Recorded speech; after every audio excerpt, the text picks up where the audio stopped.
అయ్యో పెద్ద మంచి, ఇదంతా డ్రామాలా కనిపిస్తుండదా నీకు?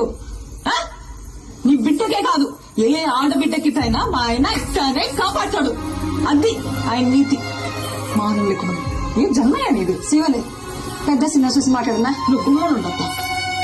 నీ కొడుకునంటే నువ్వు ఊరుకుంటావేమో గాని ఎవడైనా నా మొగుడినంటే నేను ఊరుకున్నదే లేదు. నేను చేసిందో కాక మళ్ళా మాట కూడా పడాలా? ఇంకా ఎంత సాధిస్తారా? ఇంటి పేరు ఇంటి పేరు అని ఎవరికి కావాలా? ఇంటి పేరు పెళ్ళైనోడికి కావాలా? ఇంటి పేరు మా ఆయన పేరు చెప్పుకొని ఊరు ఊరిగా బతుకుతాంటాయి. ఎవడా? పుష్ప మేనేజర్. నువ్వు? పుష్ప ఫ్రెండ్. నువ్వు? పుష్ప డ్రైవర్. నువ్వు? పుష్ప మనిషి. ఇదా ఎవరినైనా అడిగినా వాళ్ళ పేరు చెప్పుకో, పుష్ప మంచి అని చెప్పుకుంటారు. ఇదంతా ఎందుకయ్యా? ఈయనెవరు? పుష్పాలన్నా